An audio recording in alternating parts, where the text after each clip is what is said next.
Why, hello there, ladies and gentlemen, boys and girls, children of all ages. My name is Mr. DB333. Welcome back to Hearts Aren't for the New Order as the United States of Brazil. Now, last time we were here together, we were working a lot on our healthcare bill, as well as the referendum in Cayenne. Now, we were just about to finish that, but I had to run away and attend to an emergency. Everything's alright now, though. No harm, no foul. And so, we're gonna continue back. Before we do that, we're gonna take another bit of an examination to the beautiful, beautiful country, Brazil, in some of its locations, starting with Maranhão. Flanked on three sides by wide stretches of shallow water, the Ilha de São Luís is an ideal point for ships to weigh anchor. Out of a simple geography grew a thriving colonial port city, so well known for the activities of intelligentsia that it was nicknamed Athens. While the Industrial Revolution breathed new life into many cities, São Luís lagged behind. Huge tidal bores have long complicated attempts to develop and modernize its port facilities. Since independence, many dreamers have sought to revive São Luís's fortunes, but with a lack of natural resources or road connections to other cities. And with port development halted by the Boers, it has continued to stagnate. For the Brazilian Athens to be rebuilt, Brazil may need to challenge Poseidon herself. Where's the GUI for that? Oh, this is a Nordeste culture. Let's go ahead and visit Piauí next in Teresina. Long before Kubitschek dreamed of building a new capital for Brazil, Conselheiro Saravai dreamt of building one for Piauí. He recognized that for a state developed needed a city at the confluence of its two major rivers. Within a decade of its founding in 1852, Teresina would become the first large inland city of northern Brazil, and it would become the template against which all future planned cities would be compared. Teresina's success is all the more impressive given its treacherous climate, blisteringly hot and perpetually windy, saved from the threat of wildfire only by oppressive humidity and torrential summer rains. These conditions have done little to slow the city's growth, and Teresina feels the same immense population pressure as the most temperate of all Brazilian cities. There we go. Next up we have Ceará, or Fortaleza. With soil ill-suited for either grain or sugarcane, Ceará was a backwater in its colonial era, and Fortaleza was a sleepy town on the coast. But the cotton gin enabled the development of large slave-driven cotton plantations throughout the state. Fortaleza rapidly grew into a thriving manufacturing town with the opening of its clothes factories, marking Fortaleza the birthplace of Brazil's Industrial Revolution. Long after slavery's abolition, the clothing industry continues to define Fortaleza, but with the city still heavily reliant on fluctuating annual cotton yields, it frequently faces bouts of economic depression and mass unemployment. These issues have only become worse in the past decade, as efforts to diversify the economy have yet to bear fruit, but Fortaleza experiences urbanization just as much as other major Brazilian cities. Well, there we are. Let's take a gander at all this. Our legitimacy is fine.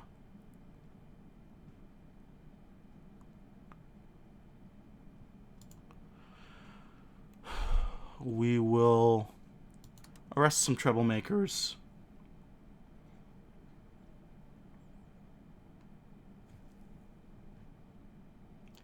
And let's placate the French. And actually, the referendum is about to be held today.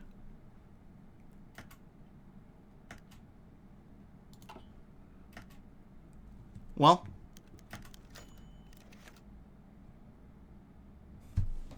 look at that. One for me and one for our hero, the Grand Admiral. Darrell Alves was not usually one to dole out the drink so generously, but today was a special day, their Independence Day. For far too long, the OS had put upon them ludicrous demands, bowing down to mob rule after hearsay and rumors. It didn't matter that the rumors were true, they never confirmed them for certain. To the continued prosperity of Brazil and Cayenne. The requisite clink of the glasses followed the cheers. Ingesting the alcohol, Nolasco still couldn't escape the ambiguity regarding his career's future. The referendum's failure kept him from being fired, but he knew by the president's demeanor that his prospects were slim. Alves could see on the Admiral's face. You should be... Why so glum? You should be celebrating. The Guineas have finally shut up, and soon business will boom once again. Adhemar has it in for me. I could tell during the conference. You? The Navy on your side? I wouldn't be so worried.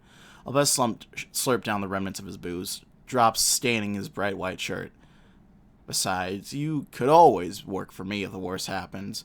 Having a hero here would be a good look for business. Nolasco had himself to smile. When Alves put it like that, what was there to worry about besides running out of liquor? Clement wasn't so happy. There would be no reprieve for him, bars, nightly rest, just in the same meticulous maneuvers with his rubber-cutting knife days, day in, day out. The greatest challenge was Hajungo's stare, fixated ever closer onto his movements. His reward for descent. A better future was out of reach. He only hoped the present would worsen. Trapped under a burning sun in a starry sky. Brazil's won the referendum. And while many in the OS doubt the legitimacy of our referendum, they do not have the evidence required to push their agenda. That's what I'm talking about. In a shocking turn, the people of Cayenne have elected to join Brazil instead of pursuing independence in their most recent referendum. It was widely received that the region would vote for independence in the wake of the attempted assassination of independence leader Justin Catai, alongside a history of abuse by Brazilian business operating in the area. The result has provoked an outcry from many Guinean residents calling for the OAS to hold the referendum again. However, the president of the OAS released a statement certifying that they detected no signs of interference in the democratic process, decrying rumors of electoral fraud as baseless rumors. President Adhemar de Barros has urged for unity between the Brazilian and Guinean people to go forward in their shared future. As expected. Ha ha ha.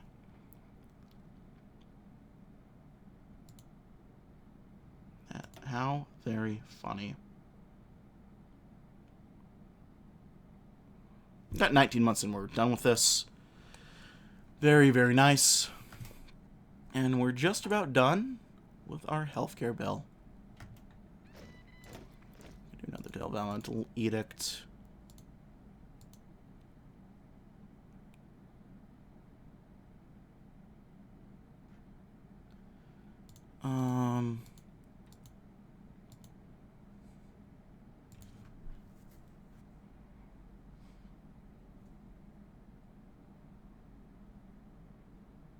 Let's work on mechanization.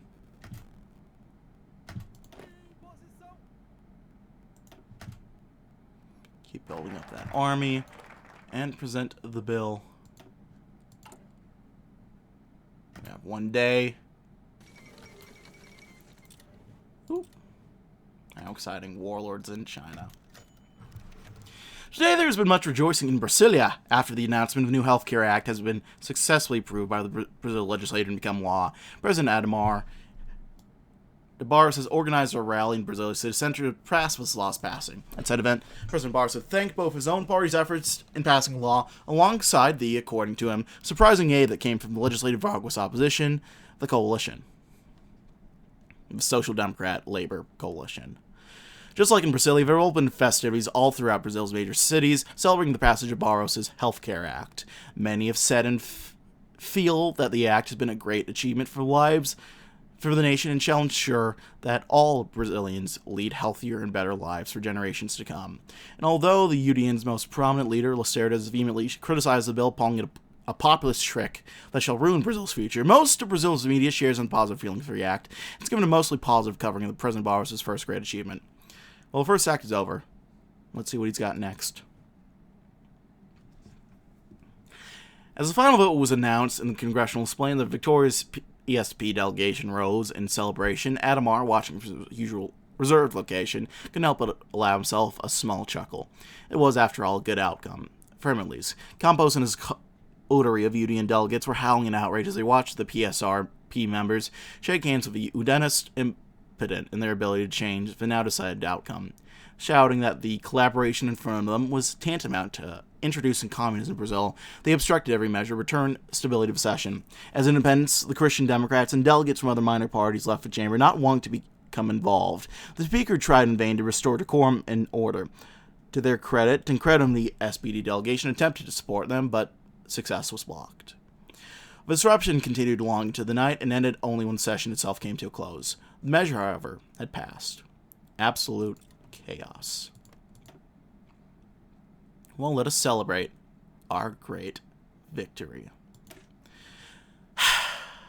The healthcare bill has sailed through legislation without a hitch. President Adhemar signed into law in front of assembled journalists and supporters to wild applause and cheering. We can now celebrate the victory as well as turn to face the future. The effects of our victory here will prove to be multifaceted. Our successful negotiations have amply shown the political class that for all of his quirks and foibles, President Adhemar is a skilled negotiator and one that can be done business with. The passing of the Healthcare Act will also help sink Lacerda further as our grip on the right is secured, if not through ideological purity, then through popularity. Finally, with our political base energized, we are free to turn ours towards the economy in order to enrich Brazil and ourselves. Vice President Lott will no doubt monitor our further progress. With the governing party secure, President Adhemar will also be free to return to his troublesome vice president in due time.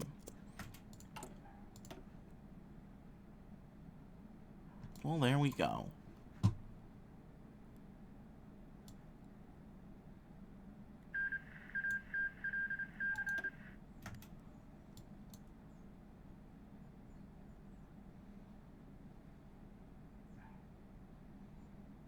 In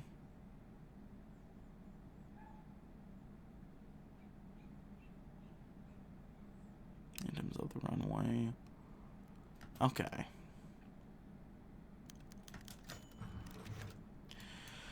Iberia, you see, is a far-off land across the Atlantic. It may be our forefathers, but in the present it isn't ours. Go out there and make a good impression of us. See if they've changed. Adhemar spoke to jersey-clad men of Santos in a gregarious fashion, as if all in a private meeting. After a routine round of clapping, questions poured in. He was happy to answer them, emphasizing on several occasions the moral support he's offering the team. The athletes themselves were uncertain. They'd been pushed into it, but played their role well, posing and grinning for the presses. The visit was a two-pronged approach. A public smash and a diplomatic meeting to accompany it. Iberia wasn't Brazil's future either, but Europe could very well be it. Tack on a third prong with a hearty smile for the camera. Monday's newspapers across the nation, and it was a win combination. There was no easier promotion. Of course, who else to shake hands with the king but the king of football? Adhemar shot himself was a good sport, leaning close to Pele for a perfect shot and patting his back. Still, the striker couldn't shake a bit of unease in the room, an artificiality for good times. It wasn't a malicious atmosphere, to be sure. It was just pre-planned.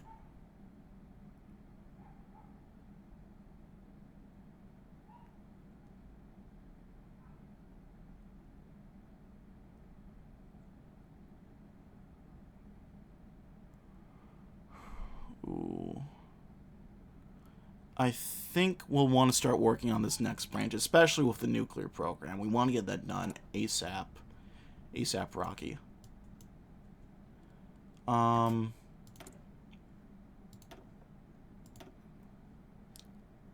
We got another year.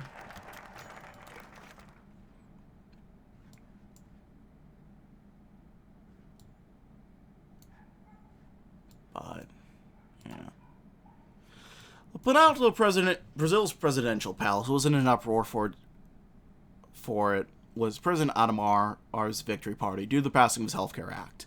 The party was very lively with the best food, drinks, services, and music money could buy.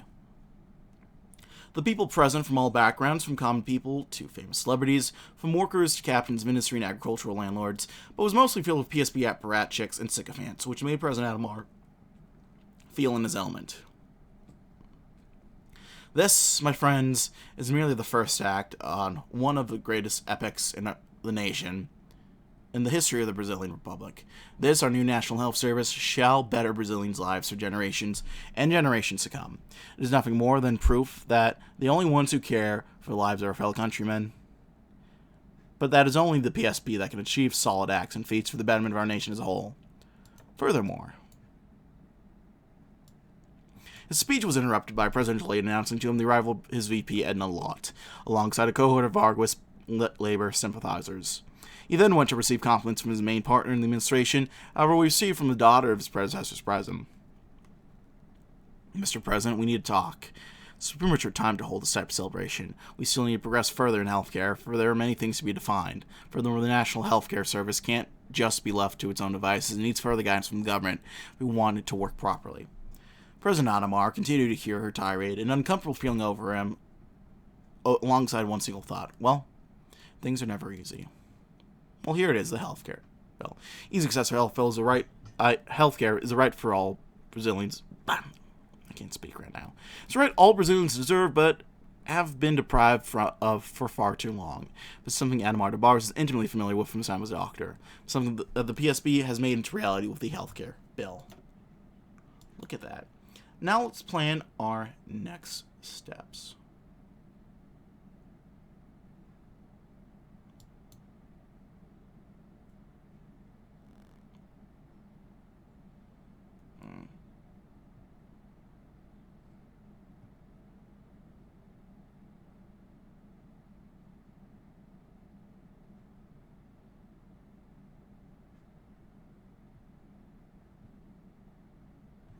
We got a couple fun options here, don't we?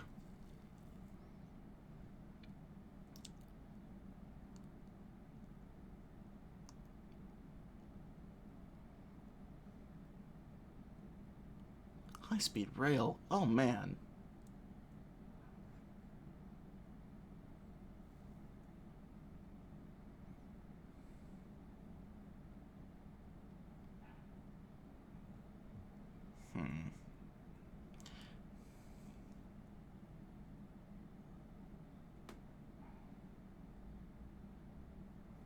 I think these projects might be fun to do.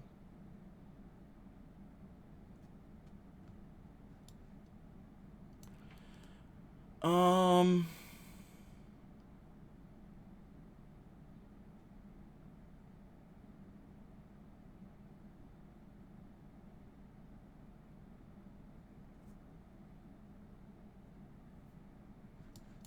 Oh, we gotta plan our next steps, so we may as well do the focus first. Lastly to Alvarada has seen a whirlwind of activities of late, meeting with prominent politicians, with industrialists, with economists, union leaders, brushed shoulders with bureaucrats in the corridors of the presidential estate. In the middle of all this, our president, serving as maestro as Brazil's future, is being drawn up. A South American Las Vegas, where tourists from all over the world come for pleasure and relaxation. A regional economic juggernaut sitting on a modernized infrastructure of an optimized bureaucracy. A political establishment working in concert, anchored around the solidified PSB. All of these are coming to Brazil and more. Between planning meetings, President Adhemar had a phone call or two to Switzerland. Important to keep track of his secret bank account, of course. President Adhemar always has plans for the future. Of course he does.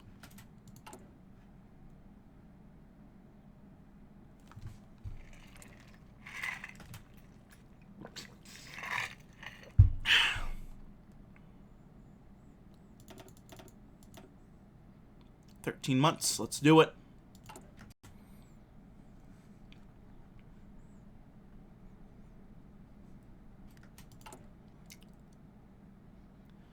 Let's hike up taxes. Let's cut down on some spending. Are we really...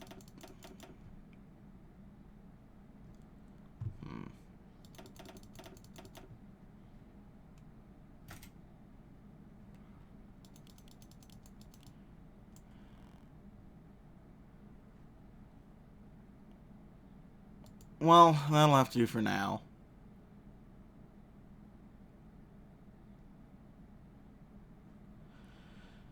Oh well. Unsigned divisions. Let's get some recon companies going. It was an unusually chill day in Rio. Edna had to wear an extra layer than she had expected to, although she would likely end up shedding it later in the day when inevitably warmed up. The sky was gray, and it felt as if it could start raining at any moment. Edna clutched her jacket to her chest as she started to stare down the two gravestones embedded in the earth. Part of her wanted to break down looking at them, but she knew all too well that eyes were always upon her. They read Oscar de Moraes Costa and Laura Lucia. And every time she looked at them, she felt as if her heart was being torn out of her chest. It had been 7 years since Oscar, her ex-husband, had died, and even longer since she lost Laura, her first daughter. But the biting pain still hit her hard, even now. Every time she found herself in the city, Edna would make it her business to check up on them, to see if the feelings ever lessened. They did not.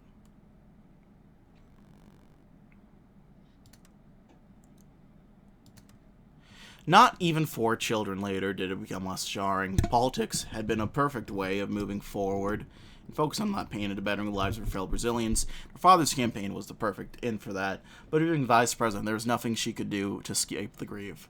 Feeling the straight tear rolling down her cheek, Edna wiped it away. She needed to leave soon, otherwise the bodyguards, spies, and journalists who were doubtlessly lurking around would see her sobbing her eyes out. But before she left, Edna murmured one last thing to the gravestones. I will make you both proud. I swear.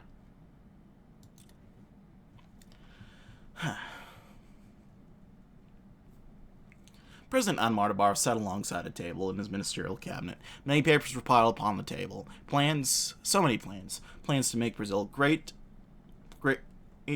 plans to make the people prosperous and peaceful. New public services and programs to better the people's lives, and more importantly, guarantee their votes.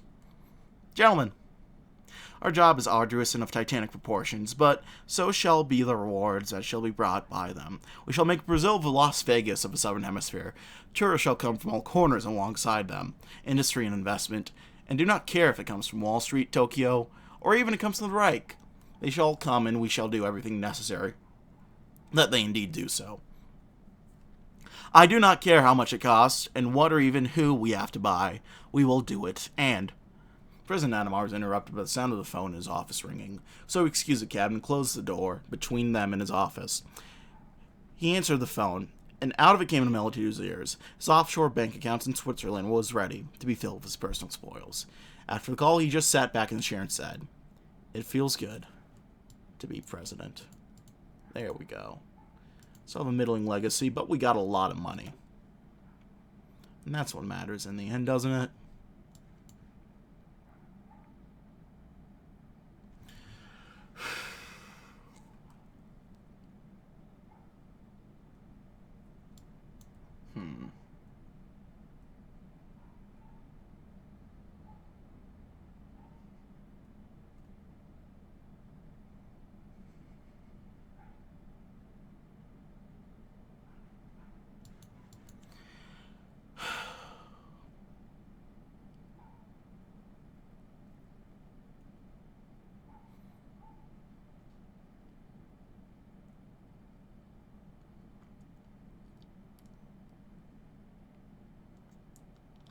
Let's get working down towards this.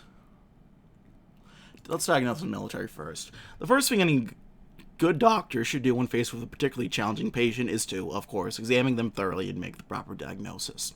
Therefore, we ought to call in the military for a checkup and diagnose its issues, as well as decide a course of treatment for how we'll operate after lot. Our controller, actually the state's control in the military, should be strengthened in order to make sure no higher conditions should make up an unexpected comeback in the form of a coup, as well as make sure we can keep up Dr. Adhemar's prescription should someone else be in office. That I can get behind.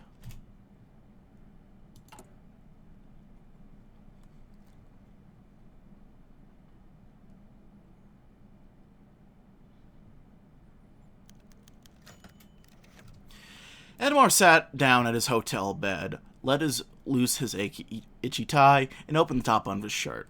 With no foreign dignitaries and journalists to bother him, he could finally hear the Guaria Falls, thundering over the slow-paced life of the sleepy town named after them. He knew that the agreement he had signed with the Paraguayans today had spelled the end for these falls.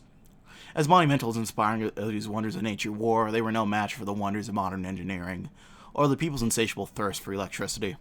Adhemar lay in the bed, reckoning he might let the calming noise of the distant waters wash over him one last time before they were gone. Oh. In the next room, Foreign Minister Vasco Leitão da Cunha was sitting next to a coffee table, poring over the evening's papers. All in all, the reporting was positive. Follow de Sao Paulo was talking about the president's great achievements in peacefully reshaping continent's diplomatic relations. Gazeta do Povo had written about the furious Argentine response to the Brazilian-Paraguayan agreement, once again showing Buenos Aires to be an irresponsible player in Latin American politics. Even the usually critical Jornal do Brasil cannot help but offer muted praise for the president's efforts to provide the southernmost region of Brazil with energy security, while also helping the poor and impoverished Paraguayans along the way. Leitão leaned back in his chair, stifling a yawn. All in all, there was much to be pleased with. Leitão knew the government was always in need of a lucky break, and having one attributed to him would be useful in the ever-shifting hurricane of favors and clientelism that followed in Adhemar's wake. Leitao rose from his chair and prepared to join his president in disharmony of satisfied snores. Beyond them, the falls continued to rage, unaware of their impending doom.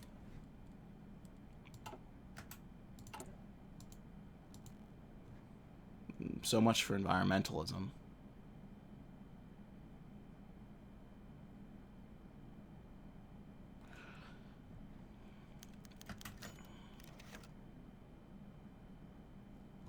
The Disneyland Brazil project had been developing rapidly, and a large lawn in Brasilia was chosen as the park's location. In-park restaurants, operating permits had been auctioned off, with some favors, of course. The licenses for each character, film, and IP used in the park approved. Now the president had to put a stamp of approval.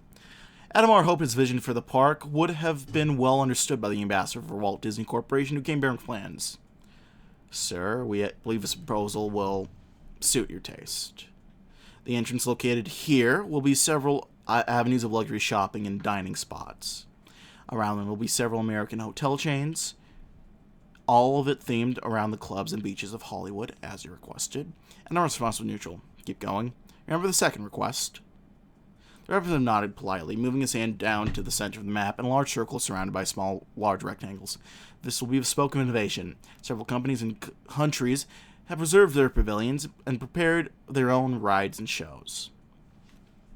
They've been made aware of your obligation. Don't worry, all that will be centered around a dark ride on a ship based on escaping Captain Cook's pirate lair. Oh, 1 second. We're still going, Mr. President. The representative moved to the western section of the map, shaped like a wagon wheel. This will be the Coca-Cola Habitat, a section for sponsored exhibits of animals. When Coca-Cola's license had expired, the naming rights will be auctioned off again. He gestured to a large oval section immediately south of it. This will be a medium-sized auditorium for visiting celebrity performances. A luxury room behind the auditorium will also be available for those celebrities. Anything more, Mr. President?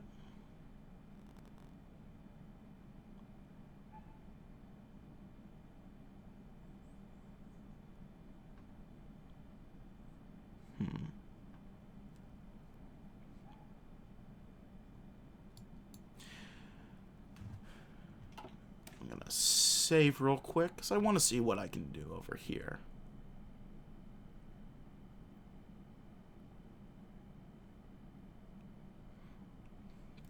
I want to see what we can get the mouse to do.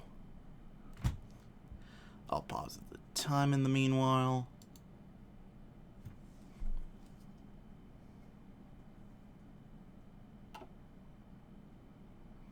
Consider this, an annual free admission day for Brazilian citizens. It's a worthy investment, yes.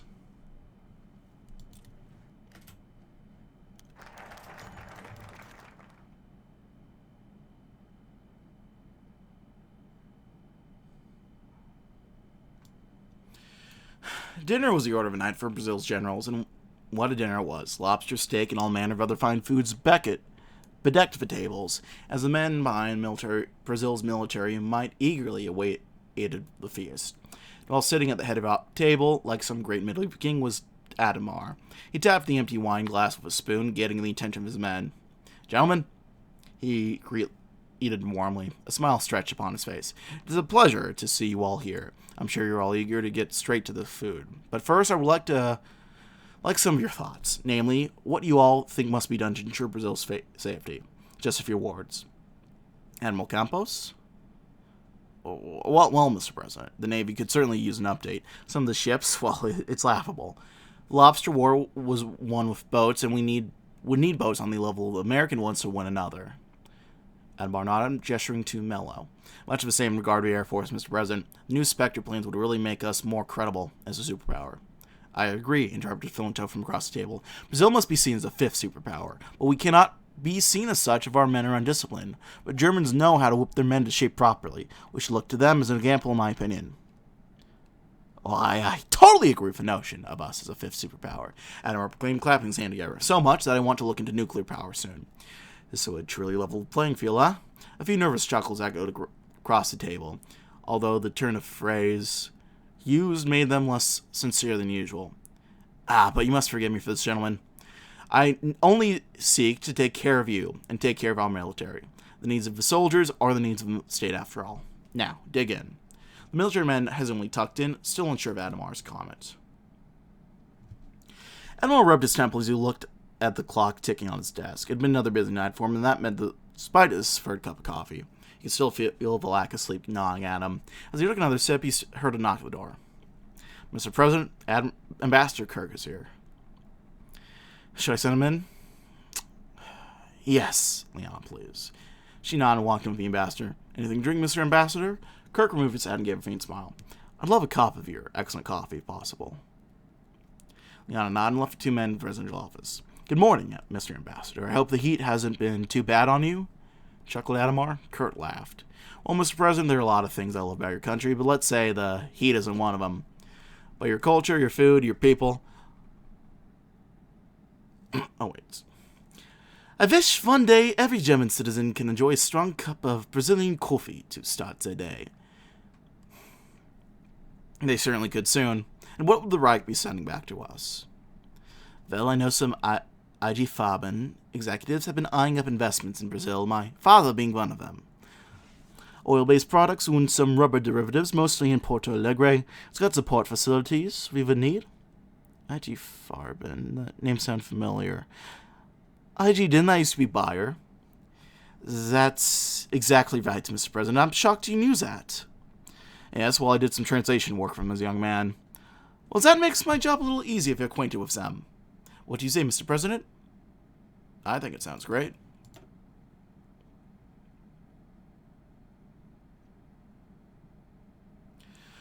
Let's find our allies in the ESG.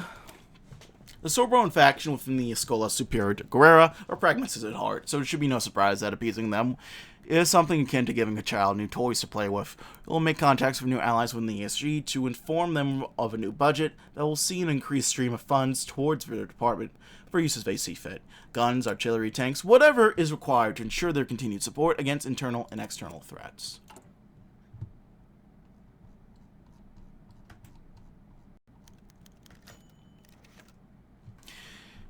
In the bar, a young man drums his mug against the table. The bartender, who usually complains about the spilled beer and chipped glassware, doesn't only take his eyes off a small TV. On the streets, a group of teens huddles around a flimsy radio. Each time the sound turns to static, they all groan, only to immediately quiet down and listen to the commentator. At home, a father and son sit much too close to the screen with their jaws clenched. The young boy pumps his fish, doing anything, if it will give Brazil just a little more time to catch up. The clock moved agonizingly slowly towards the 90-minute mark. Finally, referee blows a whistle. Iberian Union 3, Brazil 1. Everyone's out of breath. They didn't realize they'd been holding, although it comes out more as a whimper. "It's not over yet. Remember the stoppage time." How could they let this happen? We have the best players in the world. A technical error. It must be. What now? The world will see us as a joke.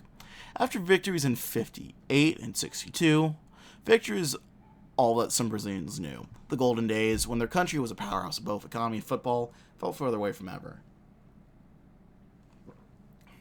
It's never happened before, murmured a young man as he left the bar. Damn. They got 7-1.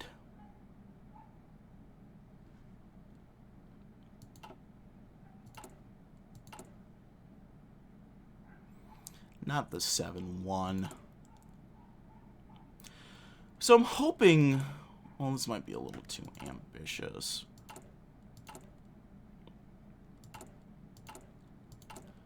But where's the... It's here, I think.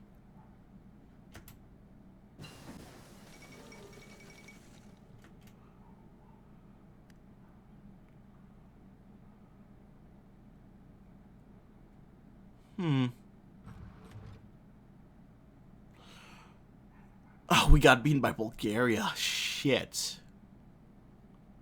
At least Pele putting a decent showing.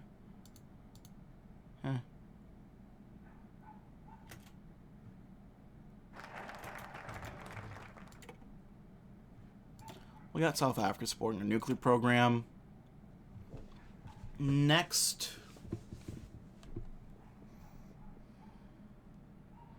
Let's utilize the envelope system.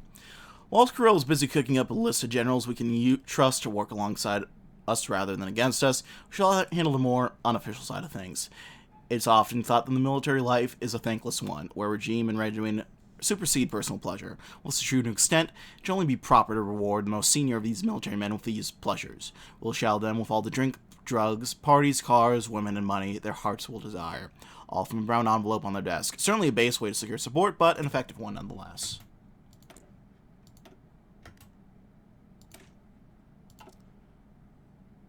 Let's do some assault weapons.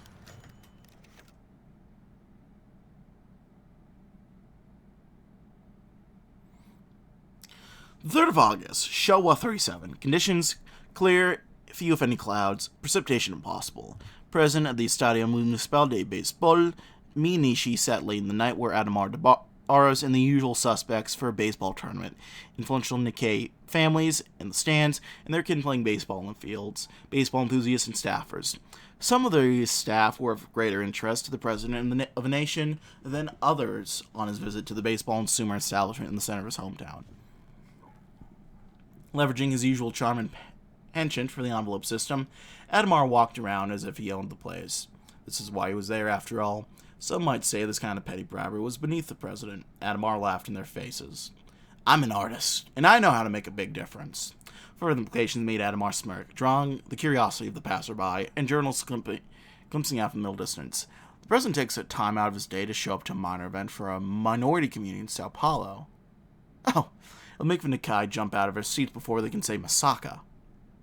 And God knows they need that sort of intense reminder once in a while. Otherwise, they might forget just who got them Nishi and who has stood by them since Vargas's time. The final match was imminent. Adhemar cracked his knuckles. Not like it mattered who wins. Tupi and Aguila both got rigged all the way to this point. Besides, both teams have got about equal number of players from the local families. But one does need to keep the one's match-fixing skills sharp. Approaching the head referee, who dipped his head in greeting, Adhemar gave him an envelope and said,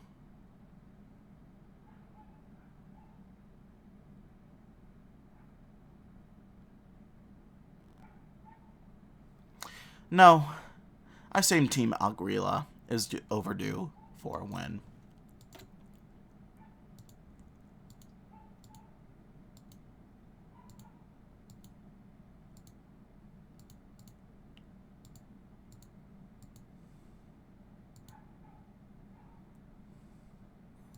Let's sponsor some industry.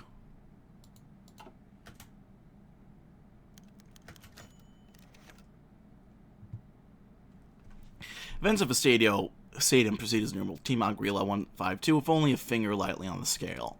Victor and defeated look alike shook hands. Celebratory photos were taken. The crowd was left reasonably happy with the situation. The Taki family put on their coats and followed the outward stream out of the crowd. Dissipated out of the gates, but there were clusters still around. Chiyoko's eyes fell on one of the larger groups and saw fellow Japanese. They had staked out a position just beyond the outer gates where the Takis had to pass, handing out mimeographed flyers, blue ink on white paper. "Support your nation. Reverence, duty, freedom," one of them called out. Another improvised. As they passed by, Hiroshige refused and walked by. Sumitada scowled, turning his head slightly away as he turned by. Chiyoko, trailing just a little behind, was out of sight when she picked up one of the flyers. They called themselves the Sakura Volunteer Army, and their demands on the Brazilian stage were printed for all to read. They wanted an end to the immigration ban, and Chiyoko agreed without reservation. They wanted Brazil to work closer with the Empire of Japan, and Chiyoko didn't have an immediate reaction either way. They called for the immediate and full repatriation of all Nikkei to Japan, and Chiyoko realized she'd never been to Japan before. And for those Nikkei still stuck in the twilight of Brazil, an additional call. Serve in the righteous wars of the Empire, and prove that— "Chiyoko! What's taking so long?" "Coming!" She called in response, tucking the pamphlet away in her coat pocket. She already committing the address to memory.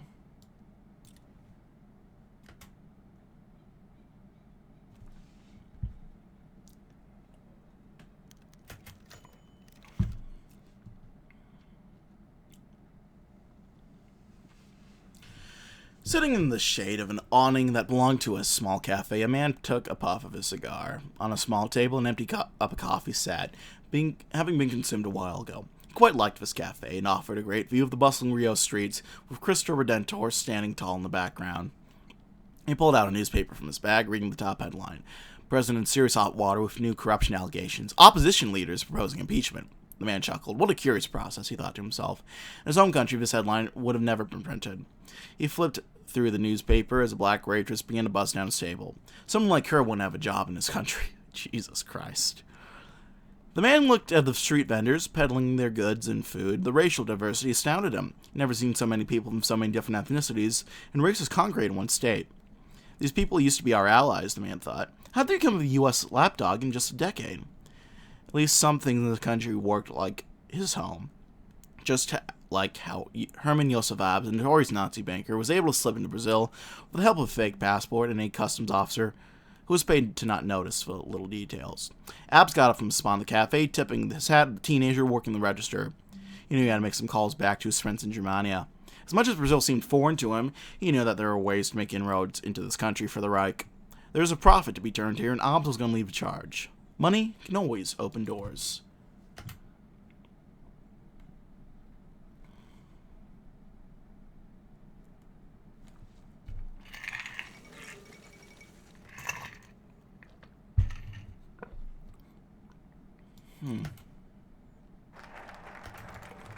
Plasma envelope system.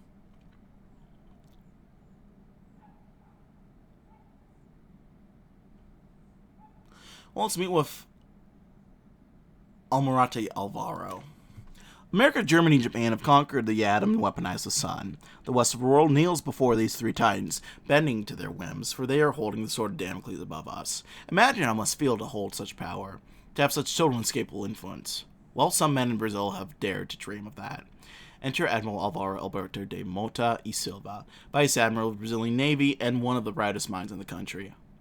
Alvaro has been one of the key advocates for the development of the Brazilian nuclear program for years now. And if anyone knows what is needed to pursue this white whale, then it is him. Invite him to the Plan Alto. There is much to discuss. Adhemar stared at the stack of paperwork that Leon had given him before she had left for the night. Normally, the two were stuck in the Palacio until the early morning, sorting through paperwork. As he picked up his pen again, the phone suddenly rang out, startling Adhemar. Who the hell was calling at this hour? He thought. He picked up the receiver. Is this the office of the President of Brazil? The office of Adhemar de Barros? The man said in broken Portuguese. Adhemar's eyebrows furrowed. Who exactly is this? I hope you have a good reason for calling this late. Oh, I absolutely do. Adhemar, would you be so kind as to check the Palacio's mailbox?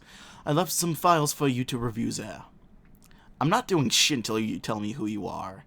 Your Portuguese is terrible and has an awful accent. Fine, if you insist. Herman Josef Abs at your service, Mr. President. I've spent the last week or so touring your beautiful country, getting to know your people, chat with a few industrialists. We here at IG Farben have been very interested in investing in both your country and your people. I'm sure you wouldn't say no to thousands of new jobs and grants for some of your youngest and brightest, will you? Once you give the green light, we have dozens of technical experts ready to guide your engineers towards a more prosperous future. Adhemar's mind swirled with a million thoughts. How in the world did a no-Nazi banker manage to get into Brazil? Tour the country. Who did Abs talk to? What promises did he make? What other German agents were in this country? I'll take your silence as a soft yeah. Why don't you review these documents and get back to me with an answer at a more normal hour? I really do need to get to bed. Good night, Herr President. I eagerly await your approval. Adhemar slumped in his chair, dumbfounded.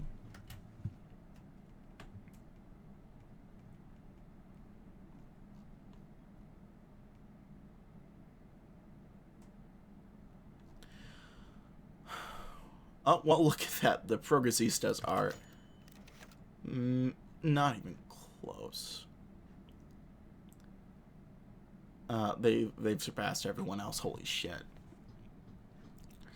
Adhemar was spending another evening in Sao Paulo with local Nikkei elites, deciding a well-appointed mansion with a beautiful lawn and a mix of Japanese and Brazilian culture. People ate, drank, and talked in Japanese and Portuguese under a very rare starry sky. Or at least as starry a sky could be, amidst all the lights of a city that did not want to sleep. Sipping some imported sake, the president of Brazil chewed on Kara-aged chicken, and people watch. They were touched on a myriad of different topics. A few pessimists in Nikkei were off in one corner loudly arguing about exactly why a man named Kishi should never have held elected office. One or two others were snarking at each other about the latest rigged baseball match. Then there was a large group of people talking about Sugo Kishimoto. Did I hear that correctly? The Nikkei grandees nodded.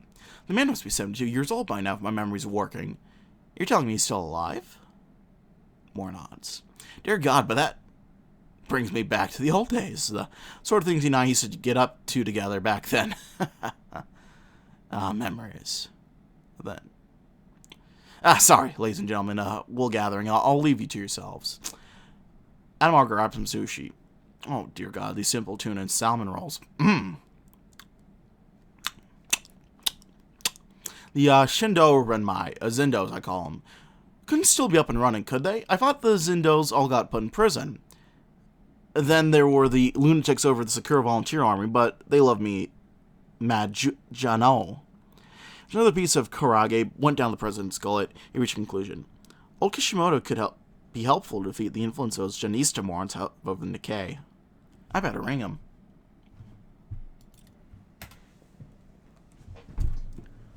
Interesting.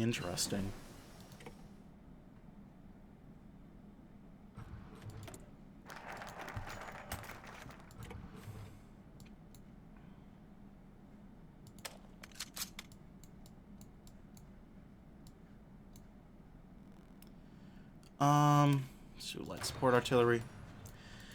The second room of the Planalto Palace, outside the Supreme Meeting Room. Admiral Alberto de Monte Silva knocked on the door. An aide opened it and ushered him to the room where the ministers sat, according to their positions, along an ovoid table. On the end of the president sat, flanked by his chief of staff and minister of finance, gave Alvaro a warm smile. Mr. Alberto, you must be curious as to the nature of your summons. Yes, sir, Alvaro said, steepling his fingers.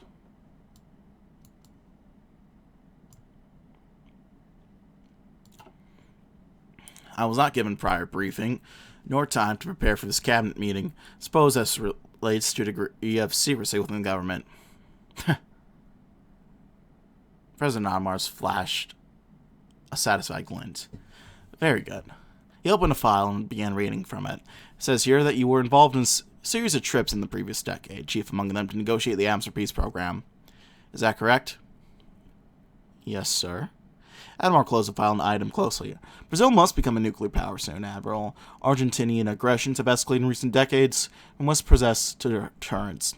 Having been the emissary of our first initiative, I must ask you, are we ready? Alvaro took a few seconds to assemble his answer. I believe we are. To elaborate, we already have the expertise needed in the universities of Minas Gerais and Sao Paulo. It will take some time, but we will get there. Can we hasten the process? I believe so. The Americans would be our natural partners in this undertaking. However, if they prove to be unwilling, Japan and Germany have made similar advancements in this field as well. There would be no lack of options. I thank you, Admiral. It is heartening news.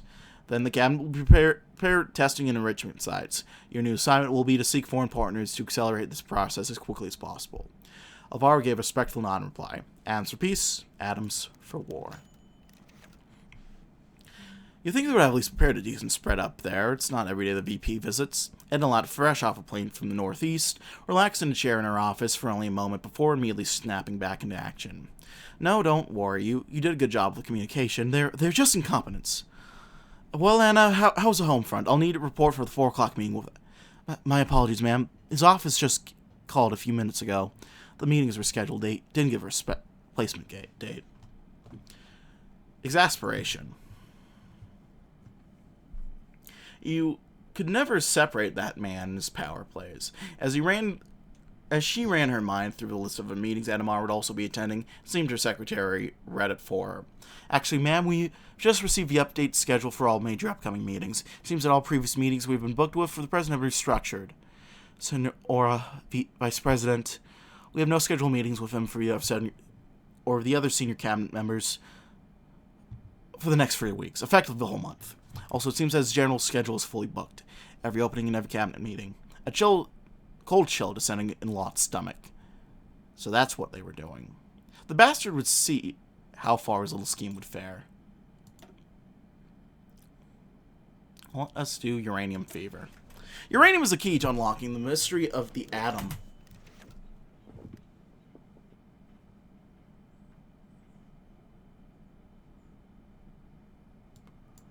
I meant to have that paused. Unfortunately, while Brazil has enough of it for the beginning of the project, we're not rich enough in the material to be entirely self-sufficient. And that is without even thinking about the amount of specialized equipment that would be needed to properly make use of the stuff. Thus, we want to get this project off the ground, we will need to find these resources somehow. There are 3 main potential suppliers across the globe that could potentially be willing to sell us some of their materials, but this will come at a cost. Time for us to doff our caps and swallow our dignity, because begging may be necessary.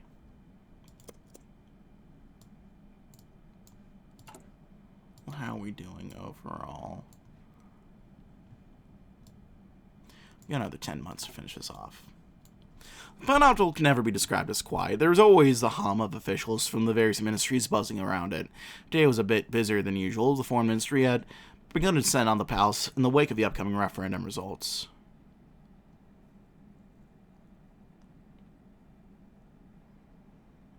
Didn't we already get this one? Or we should have already gotten it. The return's been present.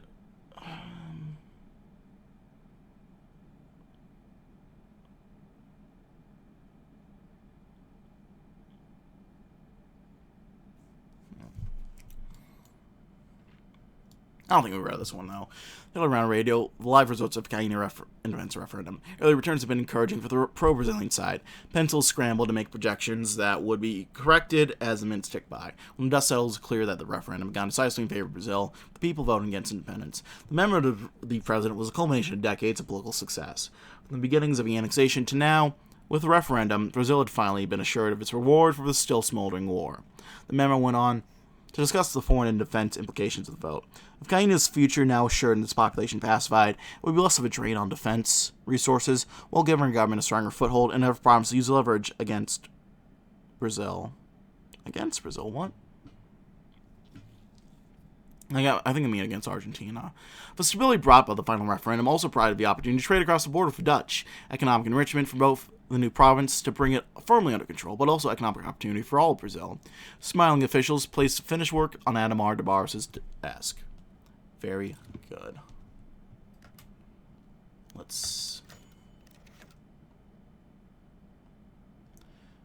guess we'll do one more.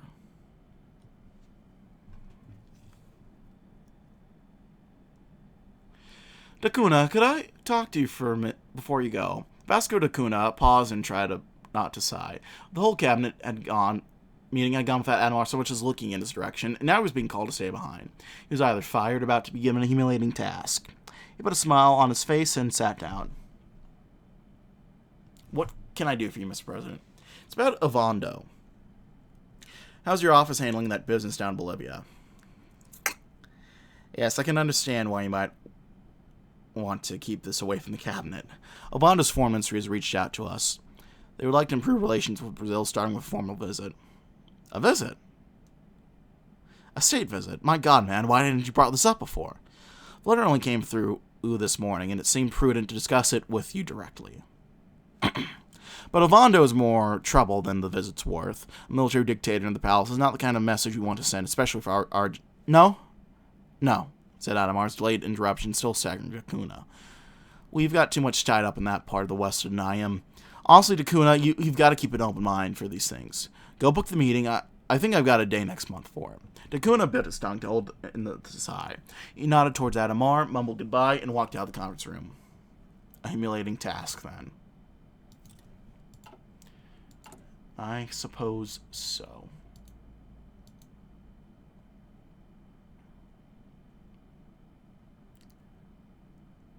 Our legacy is still middling.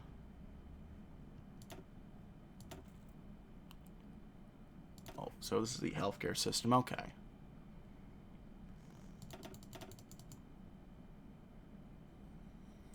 Okay, I see what we need to do. It's a project.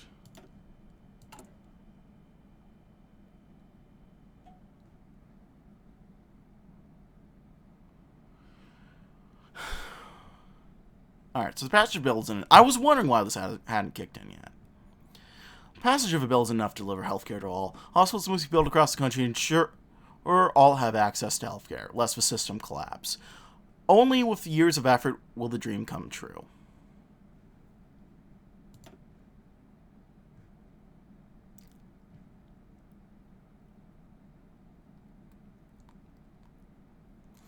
Let's do some overtime fund for the Amazon highway.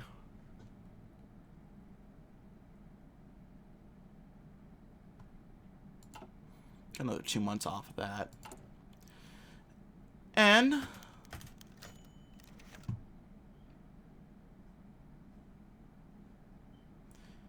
I'll save this for next time. I'm going to go ahead and things there, my friends. Thanks so much for watching. Like, dislike if you didn't. Leave me comments if you like down in the comment section below. I read all comments I get, and I appreciate any feedback that for me. Hit the sub button, hit the notification bell for uploads weekdays as well as occasionally Saturdays. Yeah, I think you all know the deal by now. Thanks for watching, gang. My name has been Mr. Dogboat333. I thank you all for watching, and I'll see you all next time. Bye-bye now.